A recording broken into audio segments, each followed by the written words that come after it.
The illusion of freedom. Are you really free to do what you want? We often speak of freedom as if it were a tangible object, something we can grasp and hold on to. We yearn for it, fight for it, and celebrate it. But have you ever stopped to consider what true freedom really means? Are we, in fact, as free as we believe ourselves to be? Let's embark on a journey to explore the depths of this illusion we call freedom. As we peel back the layers, we may find that our cherished notion of free will is far more complex and elusive than we ever imagined. Consider for a moment the last decision you made. Perhaps it was what to have for breakfast or which route to take to work. You likely felt that you made this choice freely, of your own volition. But did you really? Every choice we make is the culmination of countless factors: our upbringing, our experiences, our biological makeup, and the infinite web of cause and effect that has led to this precise moment. We are, in essence, the product of forces beyond our control. Think about it. Did you choose your parents, your place of birth, the era in which you were born? These fundamental aspects of our existence, which shape so much of who we are, were entirely outside our control. Yet they form the foundation upon which all our subsequent choices are built. Even our thoughts, those seemingly private musings we believe to be entirely our own, are not as free as we might think. Have you ever tried to control your thoughts completely? To think of absolutely nothing, or to focus on a single idea without distraction? It's nearly impossible. Our minds are constantly bombarded by unbidden thoughts, memories, and impulses. So I ask you, if we cannot even control our own thoughts, how can we claim to have true freedom of choice? But perhaps you're thinking, surely even if I'm influenced by external factors, I still have the final say in my decisions. It's a comforting thought, isn't it? But let's dig deeper. Consider the nature of desire itself. We don't choose what we want. Our wants simply arise within us. You didn't decide to like the foods you enjoy or to be attracted to the people you find appealing. These preferences emerge from a complex interplay of genetics, environment, and experience. So when we make a choice based on our desires, are we really exercising free will? Or are we simply acting out a script written by forces beyond our comprehension? This realization can be profoundly unsettling. It challenges our most basic assumptions about ourselves and our place in the world. But I urge you not to despair. For in understanding the limits of our freedom, we may paradoxically find a deeper kind of liberation. When we let go of the illusion of absolute free will, we open ourselves to a more compassionate view of the world. We begin to see that every person, like us, is the product of their circumstances. The criminal, the saint, the genius, and the fool all are acting in accordance with the forces that have shaped them. This understanding doesn't absolve us of responsibility, but it does invite us to approach life with greater empathy and less judgment. It encourages us to look beyond surface-level behaviors to the deeper causes that drive human action. As we continue our exploration, I want you to reflect on this question: if our choices are not truly free, what does this mean for concepts like moral responsibility and personal achievement? How might embracing this perspective change the way we view ourselves and others? In the next part of our journey, we'll delve deeper into the practical implications of this realization and explore how we might find meaning and purpose in a world where absolute freedom may be nothing more than a comforting illusion. The paradox of choice, dancing with our invisible strings as we continue our exploration of freedom. Let's turn our attention to the choices we make every day. We pride ourselves on our ability to choose, seeing it as the ultimate expression of our freedom. But what if I told you that this very act of choosing is itself a form of constraint? Consider the myriad of options we face in modern life. From the trivial which of 50 breakfast cereals to buy to the profound what career to pursue, who to love, how to live.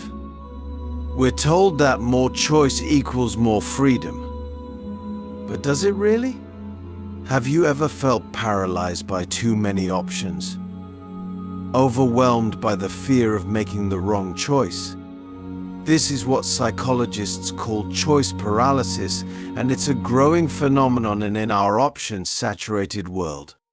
Far from liberating us, an overabundance of choice can leave us feeling anxious, dissatisfied, and ironically, less free. But let's go deeper. Even when we do make a choice, are we truly free? Every decision we make closes off countless other possibilities. By choosing one path, we necessarily reject all others. In this way, choice itself becomes a form of limitation. I want you to pause and reflect on a major decision you've made in your life. Perhaps it was choosing a career or a life partner. How many other potential lives did you close off with that single choice? How might your life have been different if you had chosen otherwise? This is not to say that choice is bad, or that we shouldn't make decisions. Rather, it's an invitation to recognize the inherent limitations in our decision-making process. We are always choosing within the confines of our circumstances, our knowledge, and our capabilities. Moreover, many of our choices are made unconsciously, driven by habits, biases, and societal norms we may not even be aware of. How many of your daily actions are truly conscious choices, and how many are simply automatic responses to stimuli?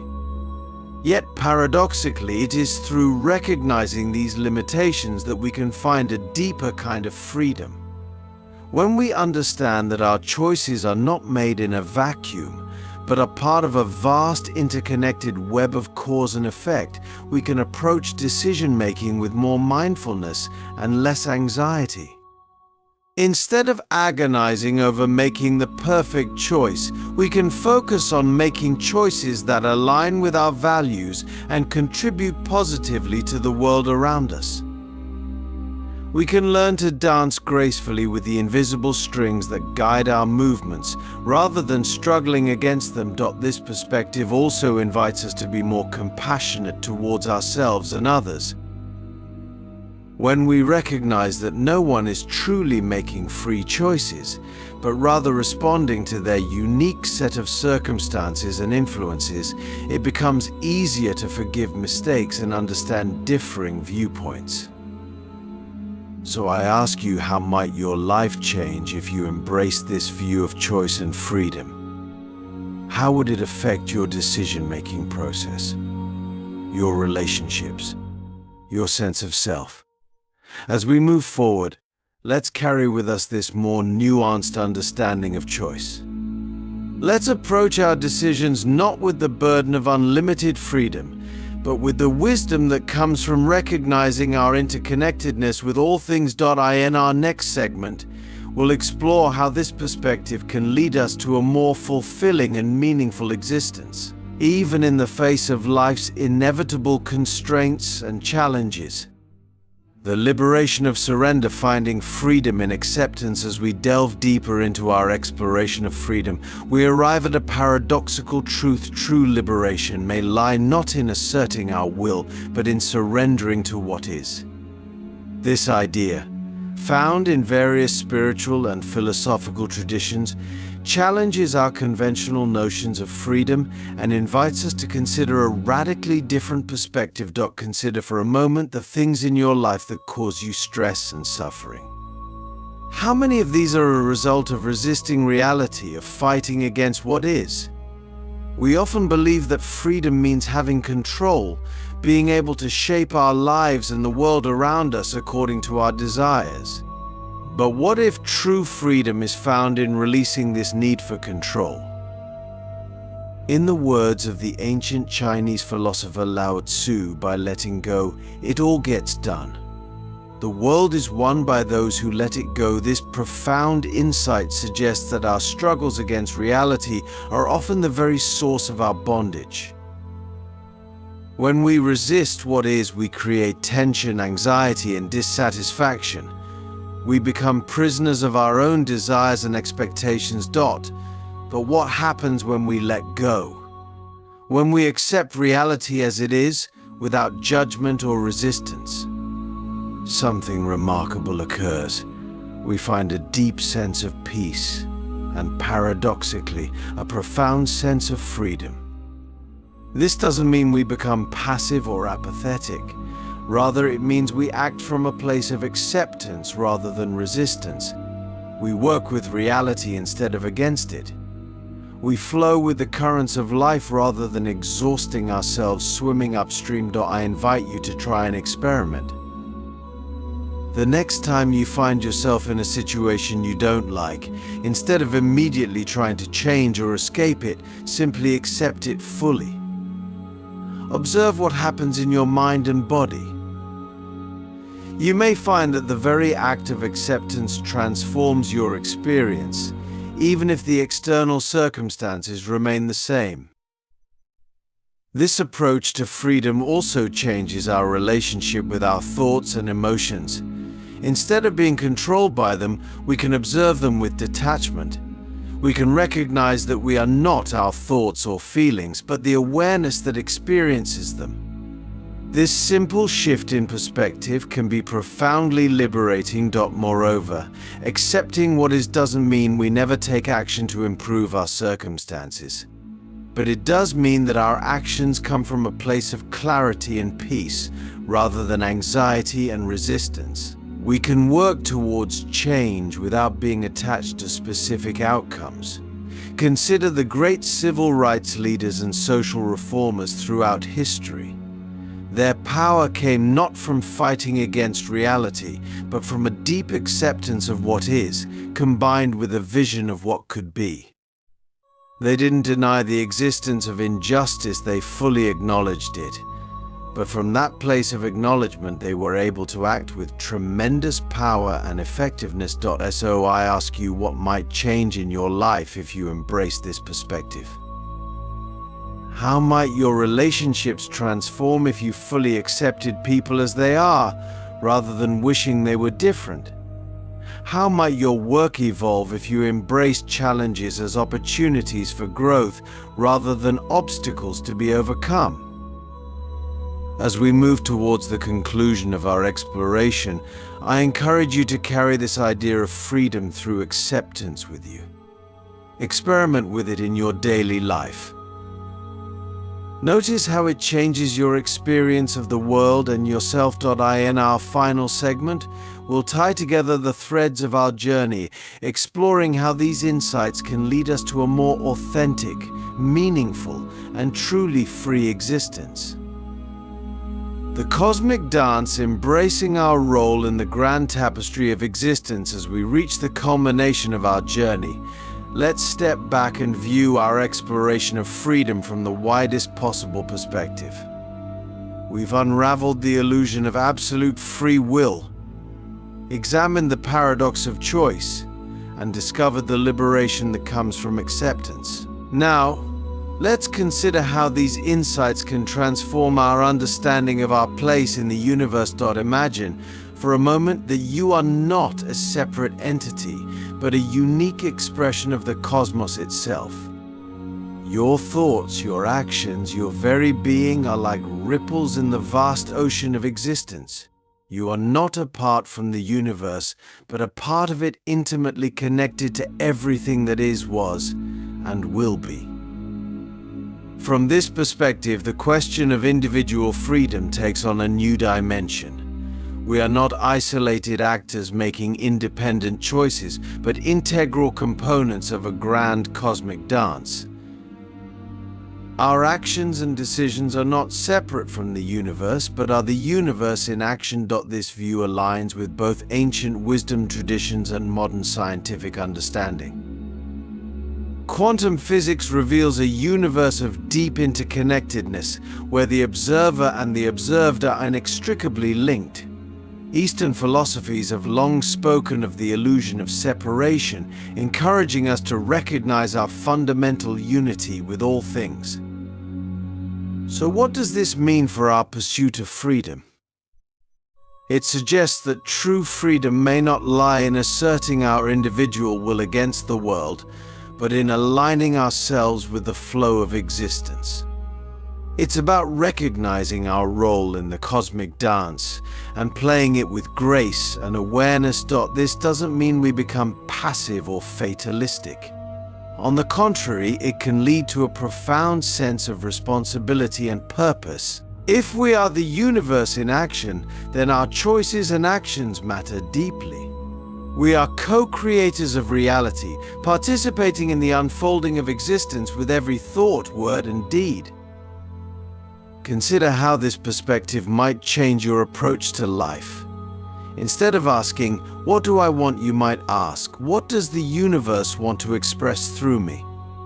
Rather than seeing challenges as obstacles to your personal freedom, you might view them as opportunities for growth and evolution, not just for you, but for the cosmos itself. This cosmic view of freedom also offers a path to deep compassion and connection. If we are all expressions of the same underlying reality, then the barriers between self and other begin to dissolve. We can recognize ourselves in others, fostering empathy and understanding. I invite you to sit with this idea for a moment. Close your eyes and imagine yourself not as a separate entity, but as a unique expression of the universe. Feel the boundaries of yourself expanding, encompassing everything around you. How does this change your sense of who you are? How might it influence your choices and actions? As we conclude our exploration, I want to leave you with a question to ponder. If you are the universe experiencing itself through your unique perspective, what do you want to create? How will you dance your part in the cosmic ballet? Remember, freedom is not something to be attained, but a reality to be recognized. It's not about escaping constraints, but about embracing our role within the grand tapestry of existence. In doing so, we may find a freedom far more profound than anything we previously imagined, a freedom that comes from recognizing our true nature as integral, inseparable parts of the cosmic whole. So go forth, not as a separate self struggling against the world, but as a conscious expression of the universe itself. Dance your unique dance, play your unique part, and in doing so, discover a freedom that transcends all boundaries and limitations.